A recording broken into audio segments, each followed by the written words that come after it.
Hello చిన్నారులారా, ఈరోజు మన బాల గణేష్ మరియు అతని స్నేహితుడు మూషకం ఒక ఫన్నీ మరియు సాహస కథను చెప్పుకుందాం.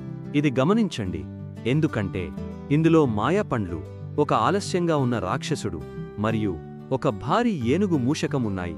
హ హ సరే, కథ మొదలు పెడదాం.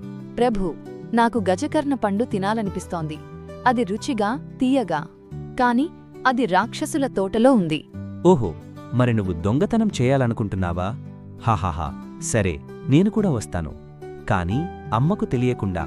చూశావా మూషికా, వాడి తోక నిద్రలో కూడా ఆడుతోంది. ఇది కుంభకర్ణుడి మాయ. ఇప్పుడు నా బుద్ధి మరియు మీ సహాయం కావాలి.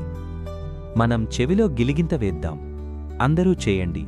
3, 2, 1. నేనిప్పుడు మహామూషికోత్తముడిని. హాహా హాహాహాహా. అయ్యో, ఇది రాక్షస శక్తి పండు. ఇప్పుడు ఏమి చెయ్యాలి? గణేష్ తన అమ్మ పార్వతికి మొరపెట్టుకున్నాడు. ఆమె ఒక మంత్రం చదివింది. అలా గణేష్ మరియు మూషకం తమ తప్పు తెలుసుకున్నారు. కాని కథలో నీతి ఏంటి? 1. అనుమానంగా ఉన్న పండ్లు తినకండి. 2. తల్లిదండ్రుల అనుమతి లేకుండా ఎక్కడికి వెళ్ళకండి. 3. స్నేహితులు ఎప్పుడూ సహాయం చేస్తారు.